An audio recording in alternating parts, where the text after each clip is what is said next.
comment you made earlier this week. You said that America has, quote, never been a racist country, unquote. Protections for the institution of slavery were written into the U.S. Constitution.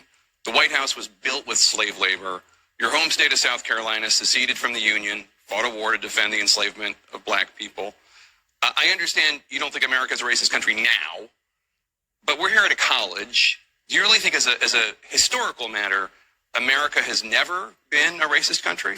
I mean, think about what you're saying. First of all, I will tell you, when you look at, the Declaration of Independence, it was that, men are created equal with unalienable rights, right? That was what we all knew.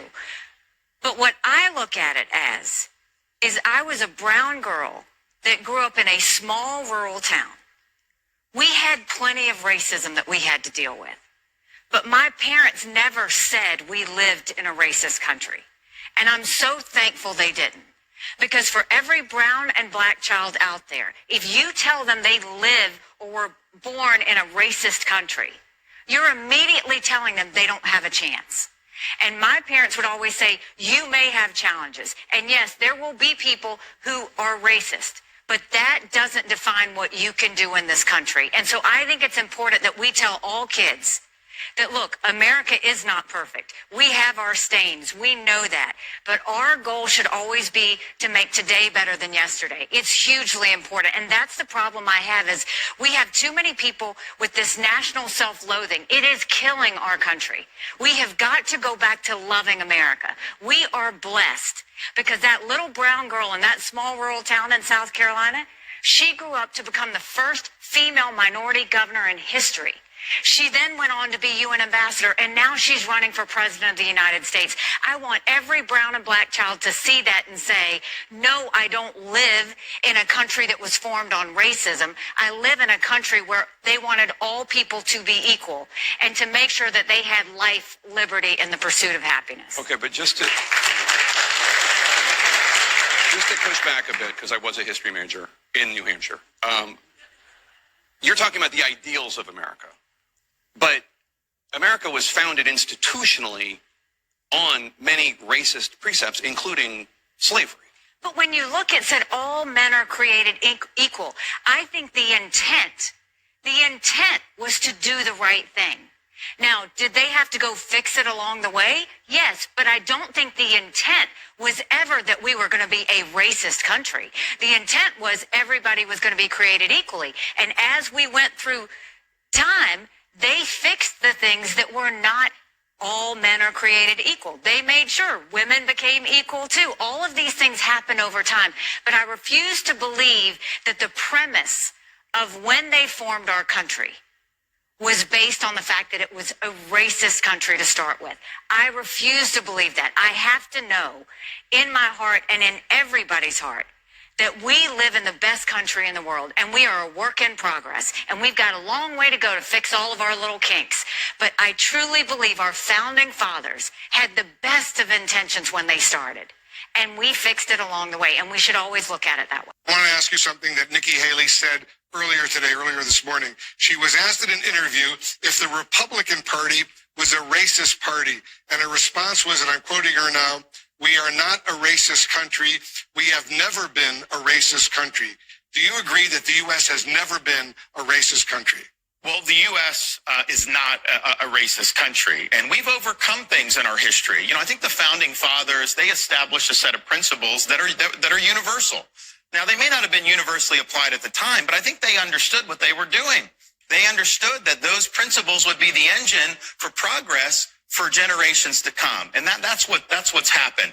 I think the Republican Party stands for merit and achievement and colorblindness. That is what we should stand for. There's no question about that. A lot of our history is uncomfortable, but you got to know the truth. I hear that the truth shall set you free. So we go to some experts here. One of them is Professor Beck, and he's done a lot of research here.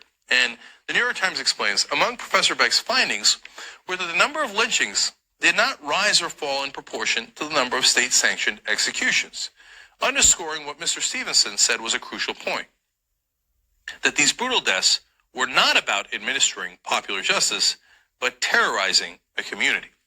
So I want to give you that as background when I describe some of what happened. So you're not under the mistaken assumption, well, it was a terrible form of justice, but, these people had done something wrong. Well, in a great majority of the cases, they had done nothing wrong. It wasn't them in the first place. And Professor Beck explains further, many of these lynchings were not executing people for crimes, but executing people for violating the racial hierarchy. So now, having given you that background, let me share some of these stories. Now, of course, the descriptions themselves are gruesome. I'm in civil rights museums, including one in Alabama. I've seen some of the pictures, and they are stomach-turning. Okay. First story they have here in the New York Times is about a man named Kerwin. They explain, a town named Kerwin.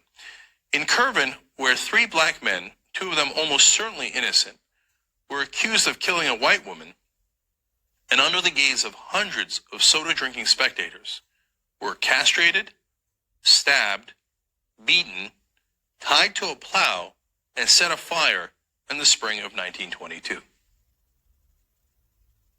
Now, part of the reason they do that is, of course, to show what their place is, and to punish that guy, and to take out their aggression and their anger against that poor guy. Of course, the other reason is to put terror in the hearts of every other black person in that area. They see that and they know, don't you ever dare cross a white person under any circumstance. So recently reading about Joe Frazier, the legendary boxing champion, he said, he grew up in the South, he said once a white guy, and this is in our lifetimes, right, took out a belt and threatened to beat a black guy with it. Joe Frazier stepped in and said, don't you dare do that to me. You know what happened next? He had to leave town. He had to pack up his bags, leave his family, leave his home forever, and get out of town. Because he didn't know what was going to happen next, because usually what happened next was horrible, horrible violence for the crime of asking to not be beaten with a belt. This is way past slavery. And in the Joe Frazier story, it's in the Jim Crow era. Now, earlier here, you see that after slavery, during Jim Crow, during a broader stretch of time, it is nothing but terror for African Americans in the South. Now, it was terrible things going on in the North as well, but this concentrates on the 12 southern states. Here's another story. In 1910, a group of men rushed into a courthouse. They threw a rope around the neck of a black man accused of sexually assaulting a 3-year-old white girl. Through the other end of the rope, out a window, a mob outside yanked the man, Alan Brooks, to the ground and strung him up at a ceremonial arch a few blocks down Main Street. Can you imagine if you're that guy? The great majority of these cases, they didn't do it, right? They throw the noose around your neck and they start pulling it from the street. The terror must have been indescribable. Third case. Farther south still is the community of Streetman, where 25-year-old George Gay was hanged from a tree and shot hundreds of times in 1922. Not enough to kill the guy, stabbed, beaten, castrated, burned, hung, shot hundreds of times. It's a lesson. Know your role, know your place, never raise your head.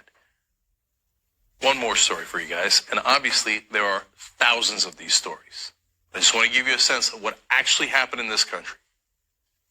Thousands of people came in 1893 to see Henry Smith, a black teenager accused of murder, carried around town on a float, then tortured and burned to death on a scaffold. Now, in that same Civil Rights Museum in Alabama, I saw that sometimes they would have a picnic around the body. They would do all the things described here, hang, burn, castrate, and then, as one of the stories here explained, they'd have a soda pop around the guy. Sometimes they'd bring their families, literally, and they'd set out picnic grounds. And and as a memento, they would take home a piece of the body.